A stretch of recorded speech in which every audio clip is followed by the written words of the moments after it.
Good morning, everybody. Welcome back to Robots and Red Tape. As always, I'm your host, Nick Schutt, and for everybody who's out there listening, really appreciate you guys. You're what makes this show so successful. Happy to have my friends on with me today, Josiah Cushing and Jim Benson. How are you guys doing?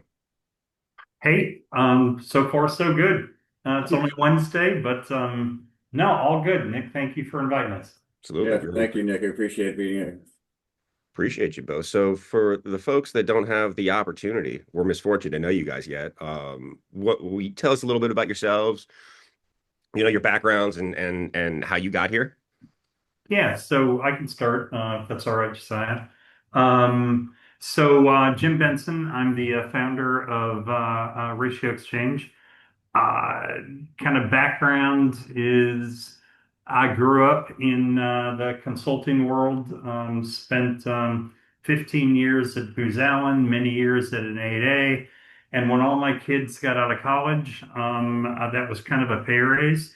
So I went into kind of quasi-retirement, but I couldn't stay there for long. And I started to help startups and new organizations get greater access into the federal demand. And when we found we couldn't scale, we built a platform like everybody did, back in 2018 or so. And today, we've got we go to market largely in the defense space with something we call as a market as a service, and essentially allows organizations like DoD and civil markets to stand up marketplaces to solve problems and challenges faster.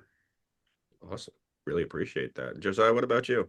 Yeah, Josiah Cushing, similar background. Booz Allen, Jim and I met around 1999, I think, right before Y2K, fun times. Then we continued a relationship in the federal space for another decade or so, uh, connected at one or two 8As as well. And so we've had a long career together, parallel and otherwise. Now I'm Chief Strategy Officer at Ratio, trying to take this platform, this marketplace, to market. Figure out how we can, disrupt some markets and provide value for customers of all shapes and sizes. Absolutely. And I mean, we all know with like the FAR overhaul that just happened, there's like Fred, and we also know Fred procurement is, let's just say, over is complicated, is kind of messy at times. Yeah. What inspired you guys to create Ratio as specifically, and what problem are you trying to solve with it? Yeah, so that's a great question, Nick. And like any startup for the last probably 7 years, I think we pivoted about a half dozen times, probably even more. I got some advice a long time ago, from Josh Baer down at the Capital Factory, and he said, when you're starting a new company, just be really good at one thing. And not spend time on other things. Well, I didn't listen. We were like anybody else. Let's be everything to everybody. But where we've centered and where we've really arrived at is kind of a rapid acquisition platform, and that is disrupting the way that's large. Well, you have some organizations that embrace it well. You have other organizations that see it as a threat. But essentially, we want to be able to bring the entire market into opportunities to solve problems and challenges faster. Not certain people in contract vehicles, not this. It's kind of an open marketplace. And for those organizations that can put out challenges and opportunities to engage traditionals and non-traditionals, you can solve problems a lot faster. And I think that's where we've centered Mhm, now. And we've got probably a dozen different organizations that are going to market unconstrained mhm. to be able to source ideas and source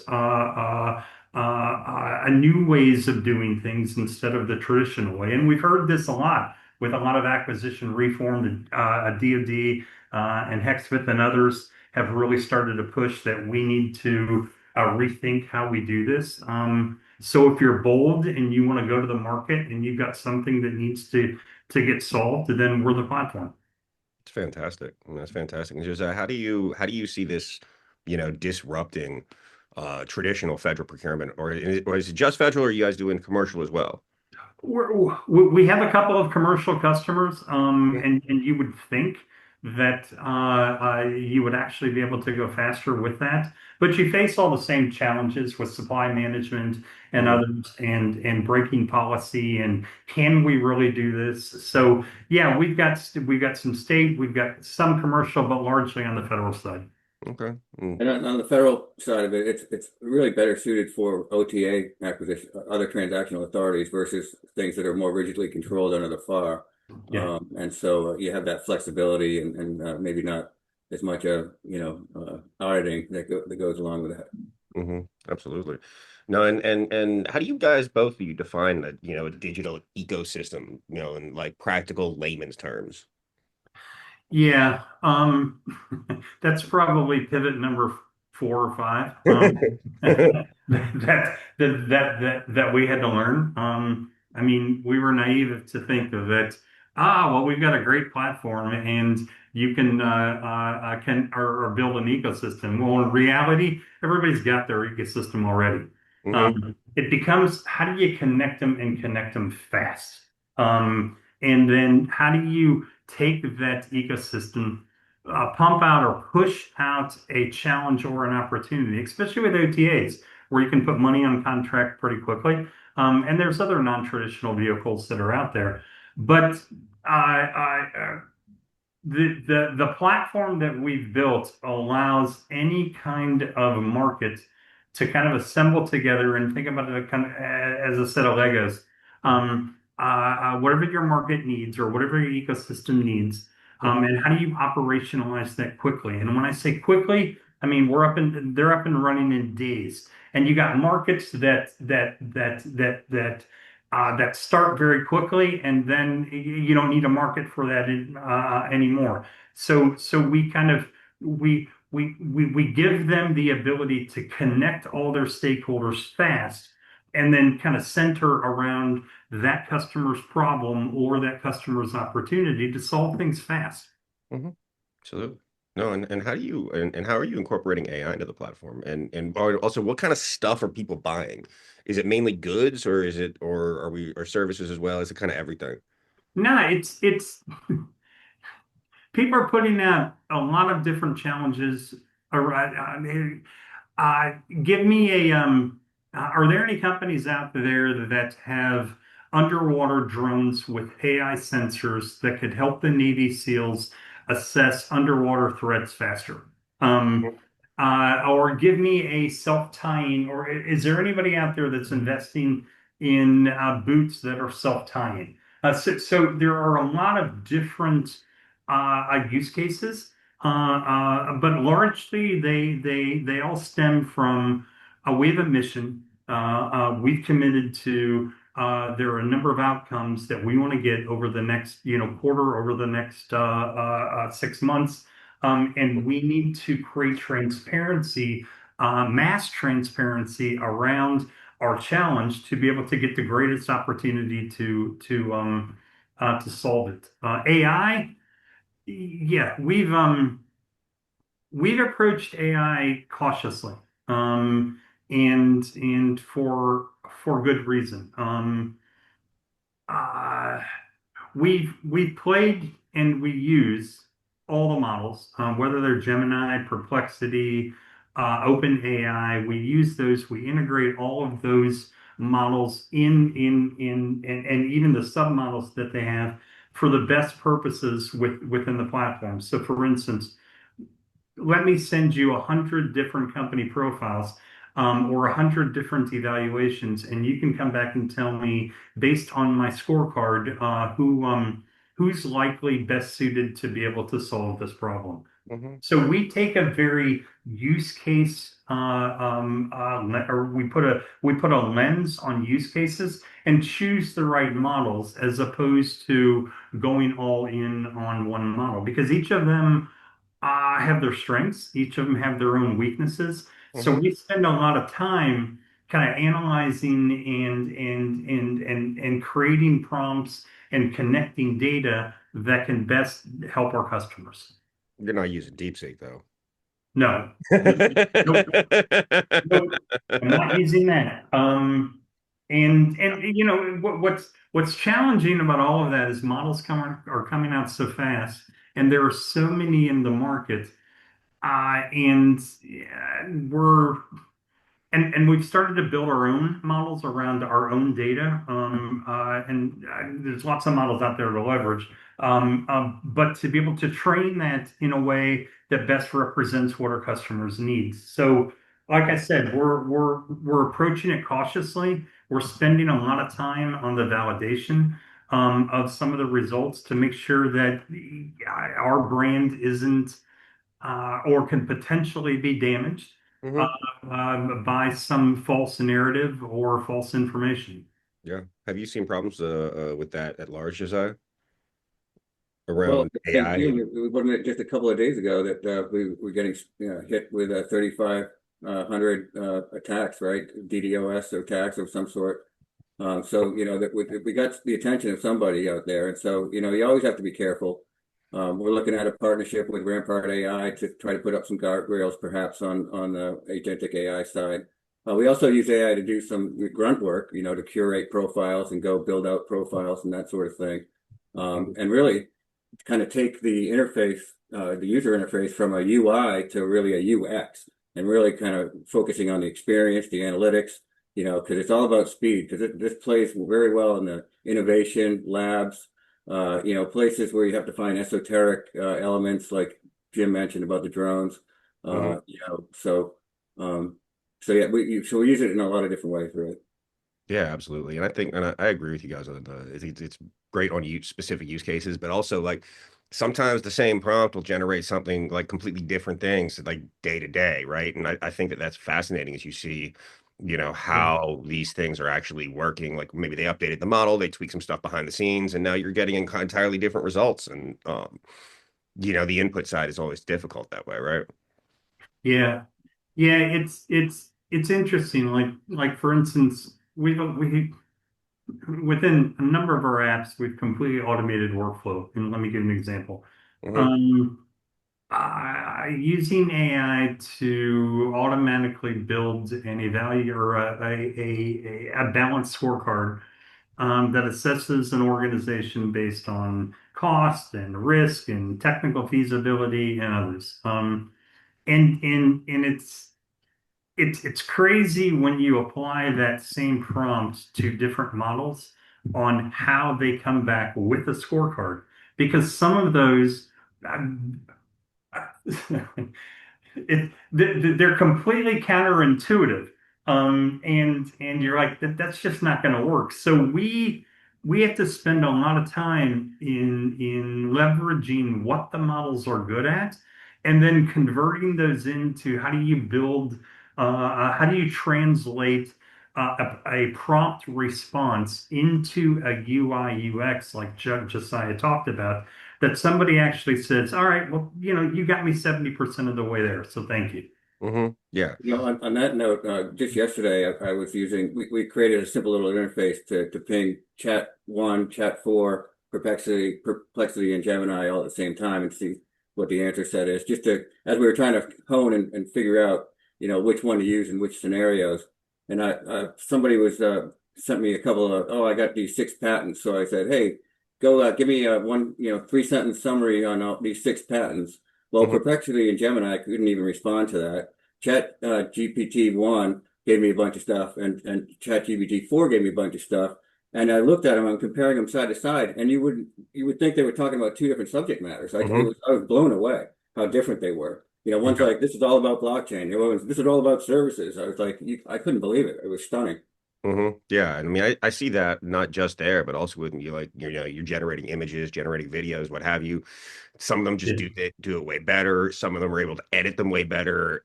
And then like even day to day to day, um, like again, like I said, the same prompt, same everything will give different Yeah. results. And I just find it fascinating. Like, and you're absolutely right that like they are all over the place. And I think it really just depends on how they're actually talking and what they're talking about, right? Yeah.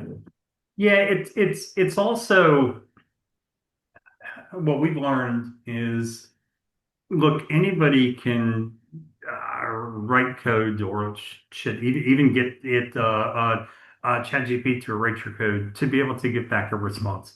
Um, it's though getting that response back and then being able to turn it into something that you can complement it on to have data that gives you actual real-time analytics. Here's an example. So yeah, using the scorecard example, yes, we can use ChatGPT with code to be able to automatically come up with a balanced scorecard with weight scores, everything else with it. But then when somebody goes to score that, you're not going to send all of the results to ChatGPT. You need to be able to build a framework underneath that that complements AI, but then you could start to do your own analytics on the data. Because a lot of folks that, for instance, they may post something in our platform that they don't want out in the open market. So we have to be cognizant around and protecting the privacy of those, so that we're not creating risk with them. Because anything you send out there ultimately is going to be used and capitalized upon to build their models. Hmm. Yep. And even if you're paying for the models, they say they're not training on your data, but you just kind of got to take their word for it, right? Yeah. Yeah, yeah, And I don't know how much you guys trust big tech, but you know, yeah. uh, my experiences with social media have taught me not to trust a lot of those folks. So, I'm it not is. in the Microsoft data program. Let me just say that. So. Absolutely. How does your guys' platform compare to something like a Tradewinds that's out there uh, with challenges? Yeah, so Tradewinds is an interesting story because our platform actually was the first platform that they used to be able to launch what's now TradewindsAI.com. And back to the kind of market side of this, when we launched Tradewinds, we went from, and thinking about the ecosystem, probably within 90 days, we had 2,600 companies on it. That's amazing. So if you have the platform that are out there and you have the OTA like a Tradewin had, then totally you're driving. And we have customers that are so back up. So we supported Tradewin for probably about a year and a half, and then their direction went elsewhere, which we had an amazing relationship with their crew. But it is they had their own OTA, Hmm. so they had the demand side where they were reaching out to Army and Navy and everybody else coming in around how do we accelerate the adoption of AI. That's a market, that's an ecosystem, that's amazing. We have the same thing now with things like Softwerx or DefenseWorks or other organizations that have similar missions. Maybe they don't have an OTA behind them, but Softwerx has special operations who are launching or we're pushing challenges and opportunities on the platform. So Tradewin was big. It was kind of the first start probably 3 years ago when we got going. Hmm. And back to that was probably pivot number two or three Right. as we learned who we wanted to be. Absolutely.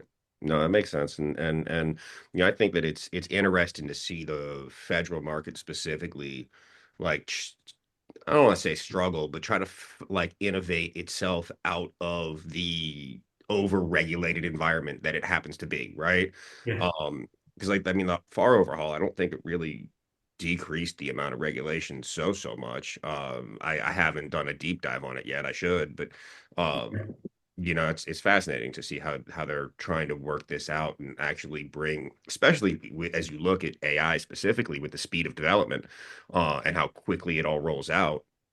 Like you have to innovate from an acquisition perspective. Yeah, it's what we learned is process and policy are, and it sounds so easy to say, but are massive constraints to open market opportunity. And there's people are scared, because rightly so, that can get out of control. And, you don't want to put out something in the open market, that is completely classified and top secret. Totally get that. But there are other things that you can push out there to be able to get open innovation and solve those faster. The challenge we have, and I listened to DoD around acquisition reform, and I've heard it for I don't know how many years.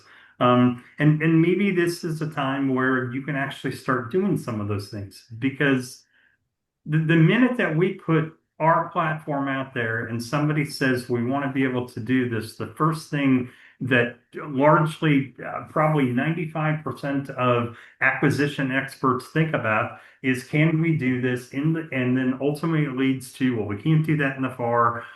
We have to be fair. So we're seeing a movement towards this kind of rapid innovation, but only in certain missions that can afford themselves or actually need the open market to respond to. Hmm. Yeah, and for both of you guys, what do you, having spent so much time working with the government in your careers, what do you think, like how do they need to shift culturally to Yeah. like embrace this and to meet the challenges that we're, needing to meet now? Yeah, let's use Tradewinds as an example. Um, there was a lot of people in the CDAO's office that framed this right, that could go to market with something like this, or like they did, that set kind of the pathway for a number of different organizations that are doing similar things, either with an OTA or without an OTA. So they're kind of trailblazers, in that light. I think that in the future, acquisition needs to kind of put a lens on that around, what are the risks of us taking this out into the open market or not? Hmm. If and by doing that and just asking the question, can we do this? Can we kind of take something out there to the market? And can we put the right guardrails around there that protects it? I think that's a discussion that people need to have first, because these problems aren't going away. We need to solve things faster. There is talent, there is capabilities in the market out there.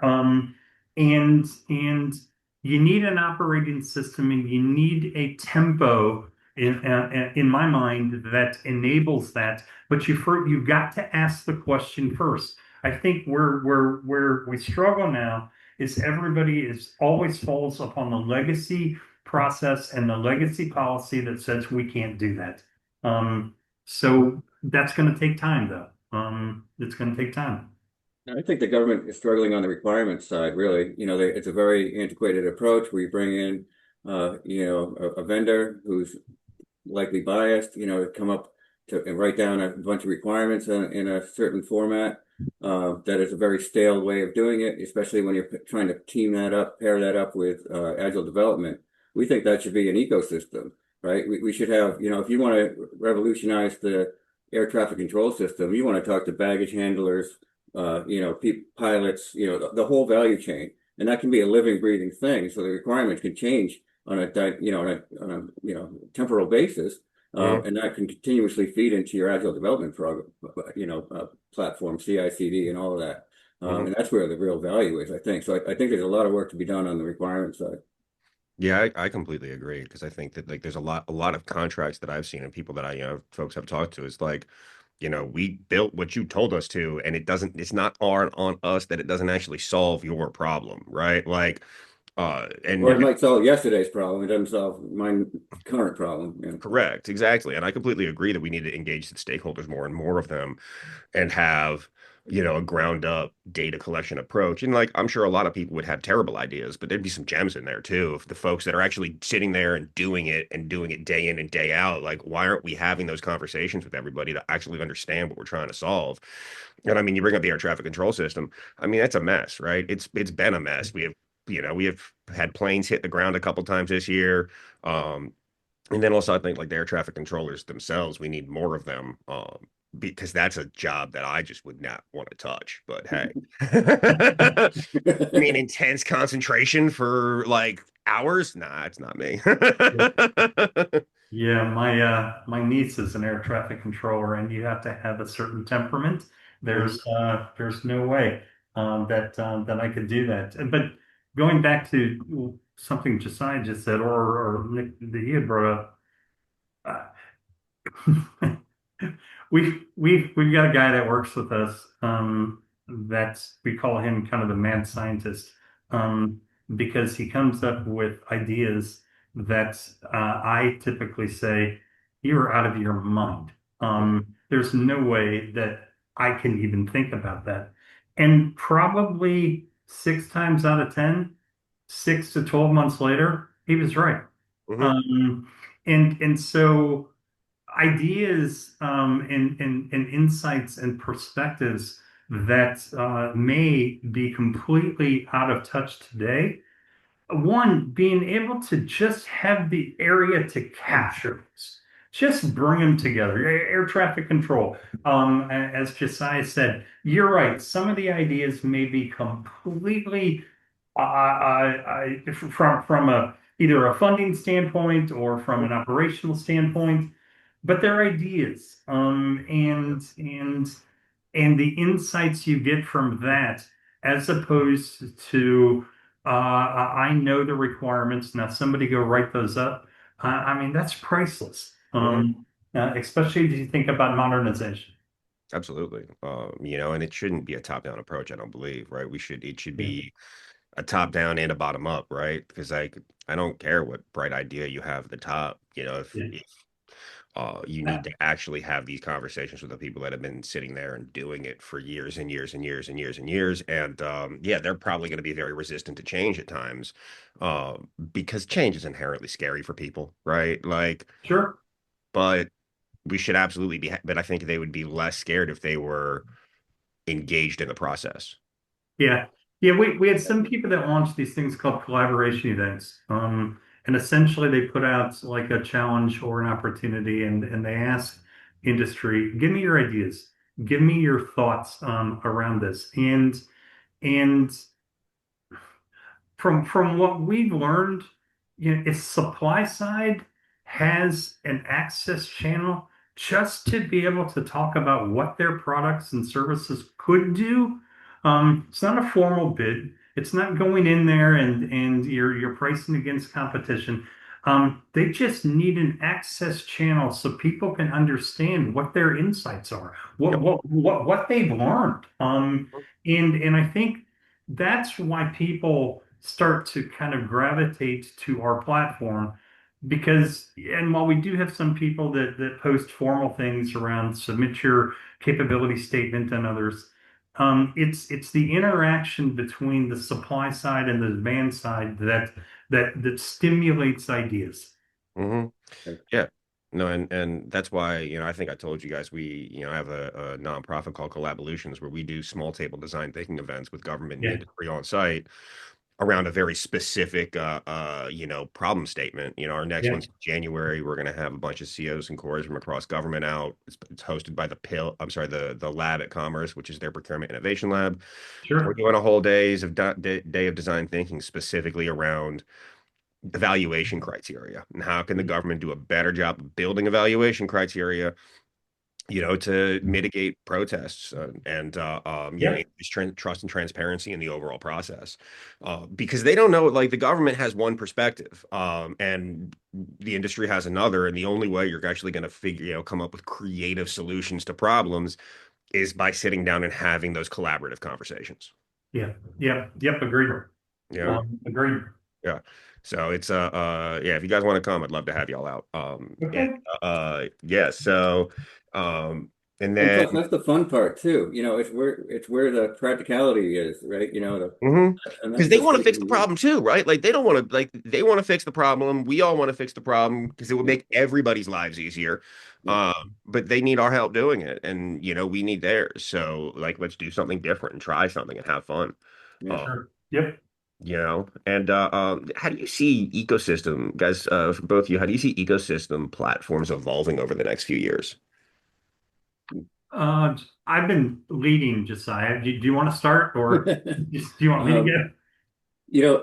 I think there's, there's a lot of fine technology that's coming out, with knowledge graph, and physical, physics-based processing. What you talked earlier about, you put out some input into an AI engine and it comes back with an output, and then you put it in another time and it comes back with a different output. Well, with physics-based processing, that doesn't happen. It's the determinative output. And so when you can get to that level, then you can start taking the people out of some of these processes because you have an automatic trust factor there. And then there's some data storage stuff that's coming, with synthetic DNA. You can put a zettabyte on a cube the size of a piece of sugar, a sugar cube rather. A zettabyte is 21 zeros, by the way. That's crazy. Um, yeah, so there's a lot of it's a couple of years out, but it's coming. And so there's a lot of fascinating stuff that's right on the horizon that's going to make Yeah. today look like it was 100 years ago, very, very shortly. So, Hmm. Yeah. So, and I'm not trying to be kind of a Marvel kind of guy, but think about an ecoverse, right? And it's something that's starting to happen already within our ecosystem, but I can't imagine, or within our platform, but I can't imagine how it would scale. That you have an organization that has a profile. Like for instance, we've curated and built profiles for companies for probably close to 5, 6 million companies. Um, and when they come into our platform, they'll claim their profile. And when they log in, we will look at their profile and say, we have, for the systems that are open, we have a half dozen ecosystems that maybe you want to be part of. And you can join them instantly. So to answer your question, I think that over time, as these ecosystems or markets start to build in specific topic areas, maybe it's transportation, maybe it's AI, maybe it's energy, maybe it's grid, maybe it's smart stoplights. As these things start to build and people start to get around that, I see more and more kind of cross integration of ecosystems that then says we company A developed an amazing sensor to be able to assess traffic signals within stoplights. Could we apply that to the grid to be able to look at sensors that are on transmission units? So I think where it's going to evolve over time is the integration of these ecosystems, where people can jump in and jump out to find the best opportunities where they can solve things. Absolutely. No, I completely, yeah, it's fascinating, and I agree with you. I think that something that you said, Josiah, is I think that like in the next couple of years, the pace at which society is going to continue to advance is going to continue to accelerate. And that's before we hit like, and I think like AI is the next wave. I think quantum's probably the wave after that. Yeah. Um, and as you start looking at, because I think like over half of all quantum companies that have ever been founded have been founded in the last 18 months. And as you start looking at where these things are going and like it's wild, right? Like it's like I don't know how else to say other than it's crazy to see how these things are going to continue to develop and push forward and move forward. Yeah, yeah. We look at where the money goes, and largely we've got a partnership with Crunchbase. So looking at where investments and where funds are going, and you're right, you can definitely see the trends there. And then probably 4 or 5 years out, on a lot of these early kind of trendsetters is, yeah, people are betting on new markets to come alive. Hmm. Uh, I mean, they yeah, have it's to. fascinating. Yeah, no, it's really cool, and I think that like at a societal level, seeing some of the antiquated structures that are there now, right, and out here now, um, and seeing how that's going to change and evolve is going to be, I mean, it'll be something to watch. I'm looking forward to participating in it, seeing if we can all help make this a little bit better, you know. Yeah. Uh, Yeah, yeah, us too. I mean, I think the market that we're betting on is that the that over the next probably 2 to 3 years, how you source solutions is going to fundamentally change. mhm, And I'm not saying how you procure them because I totally get that there are contract vehicles and pricing and T&M contracts and fixed price. So not talking about procuring them, but how do you source options? mhm. I think that is going to fundamentally change over the next 3 years. Needs to like it Yeah, needs like incredibly inefficient ways, you know, like releasing source of thoughts and RF, like I mean, like that's I mean, that's techno, that's like 80s processes, right? That's not stuff from today. yeah, Um, and we need, it is. yeah, we need to modernize, period, right? That's just how, like, we need to modernize in a lot of ways, because I think that, like, if we don't, it's like we might get left behind in some places, right? Yeah. Yeah, yeah, and you got things like OTAs and other non-traditional vehicles or funding paths or sources to be able to do that. So I think that's a piece of it. I think though the mindset of from the mission side, where the mission's got a problem, and then you've got the market that could potentially have a solution.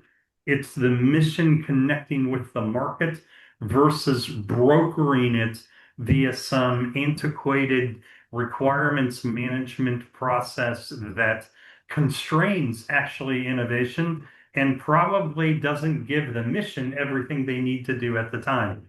Hmm. So I think that cycle, I think you're going to find missions jumping directly to market, and then the acquisition piece slowly catching up to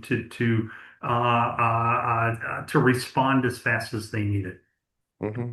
Yeah, I and think the regulation piece is the real wild card here, right? I think there's already a push, in the last couple of days, I think a senator came out and wants to prevent these LLMs from ingesting copyrighted material. Well, is that, that could be a national security thing, because the Chinese aren't going to have that restriction, right? And so then their models are going to be fantastically better than ours, quite quickly, and maybe already are. And so it's really the legislation. It's a Yeah. hands-off approach. I think in the big beautiful bill, right, they said basically no AI regulation for 10 years. I don't know, can't recall if that stuck or not, but yeah, I don't okay. think it did. I think it might have stuck that states can't. I think they're trying to say that all states can't regulate it, right? Can't regulate AI at their level, right? Which is, again, I mean, like in a state by state basis, that's just highly inefficient. As you look at these things, right? And then it's also like, are we talking about the companies based there, the users? Like it's just very complicated. And Yeah. I'm with you. I think that our approach should be to regulate the problems, right? Not try to like regulate the problems when they come up, not try to regulate them before they happen, because that's going to create more problems. Yeah. Yeah. We responded to an RFI, I don't know, maybe a month ago, a couple months ago, and it was really focused on reimagining and reinventing kind of rapid acquisition.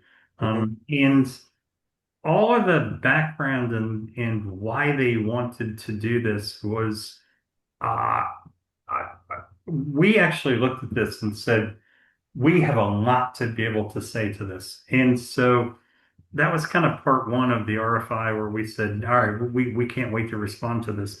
Part two of the RFI was we've already built all the requirements for the system that we want you to build. Hmm. And here's the database, and here's the data structure, here's this. They probably spent 6 months in building a rapid acquisition platform And what they were looking for people was just to build the platform. And by the time somebody builds that platform, it's going to be 2 years later. And Hmm. all of the objectives of what they really wanted to do, yeah, look, we could be in a new administration and they're like, we're not moving down that path. So Hmm. that's what I mean around that process has to get fixed, and you need leadership. You need people to be able to take calculated and controlled risks of being able to engage the market. Totally get it doesn't work for everything. But until we move off of the just go build me a system, engage in your market and engage in an ecosystem isn't about how do we connect all of our tools. It's how do we connect the people. Hmm. Absolutely. Right. Why are you building the tool to begin with? It's Yeah. to help the people, help the process, right? And as you look at all this, you got to keep, I'm with you. You have to keep the mission in mind completely. So for the pitch for both of you guys, I'd love to hear why you think companies should join your platform and what kind of companies should be on there and what do they get out of it? Yeah. So our our licensing or our revenue model is we sell to demand customers, people that have missions, people that need to solve problems. And what they want access to is company profiles and AI and analytics to be able to find companies and organizations that can potentially help them solve problems. They do that via a set of tools that we give them to analyze what we call the market or ratios marketplace. That marketplace is completely free for anybody in industry to be able to go in, get an account, claim your company, and fill out your company products, services. If you got marketing material, you name it, it's completely free, and we will push you all the demand that we have, or we will match demand to your company profile. So, Hmm. so the value proposition, especially for those organizations that aren't deeply ingrained in the federal procurement ecosystem, is they can be discovered. They have transparency. They can be plugged into somebody or a customer's portfolio sitting side by side with Mantech, um, and or others, because our customers need capabilities, and we have a set of analytics where people can see, all right, well, whose portfolios and how many people have looked at me and think about it from a Google standpoint. But the biggest value proposition is get your stuff in there so that you can be discovered. Then we give away a ton of tools, like, for instance, CRM tools or opportunity management tools. I mean, we're not trying to be the next GovWin or something else like that. But what we try to do is create a zero barrier for them to put in their information so that they could be discovered. Awesome. Josiah, anything to add on that? No, I think that's perfect. The discovery is key. I'm kind of part of my job is to allow Jim to keep focus on the core mission, because we have people saying that, well, this, it's kind of like when Salesforce first came out. Oh my gosh, it can do everything shy of flipping a burger, basically. Hmm. And so there's a little bit of that with ratio, and so. But that esoteric discovery is really powerful. I mean, you can find people with early stage patents, and maybe you could find people that have patents that might be joinable, or create a patent pool and take that to market. There's a lot of untapped value in there, and I agree with Jim. It's about the discovery. Yeah. Awesome. No, really appreciate it, guys. Anything else to add? Did I forget anything? Forget to ask you guys anything at all? Uh, no. Hmm? Other than when we can get together and taste some beers. Oh Uh, man, I'd love to do that. Let's make yeah. that happen. Make that Let's happen. make that happen, man. Let's somewhere in between this time, okay? Yeah. No, Nick, I appreciate. I appreciate you getting us on, and Josiah, kind of thanks for your time. Look, we know, and we're a small company, and with somebody that leads strategy, somebody that leads customers, somebody that leads tech, and somebody that leads sales and BD. Um, and we do that on purpose because what we're doing right now is a bet that you have a lot of people that are taking on this on a market that's coming up. And so far, it seems to be paying off, and we have a lot to learn. So I'd really be interested. I mean, if you hear any people or get any comments from people that those guys are off their rocker, whatever else. Just like our platform, we're open for any ideas, insights. We just want we see the problems and we see the challenges in the market, and why not? Why the Yeah. hell don't we give it a shot to fix? Yeah, I'm with you, man. Like somebody's got to do it or nothing's going to change, right? And so I'm with you. I'm here for the innovation. I'm really happy you guys came on. This is super fun. It's Oh, been good. really interesting to learn. I've already sent it around to a couple folks that I know that definitely need to be in the platform. So, yeah, man, love to see what we can do and really appreciate you all. Thank you both so much. And everybody who's been listening, thank you so much for listening to Robots of Red Tape. I hope you're having a great day.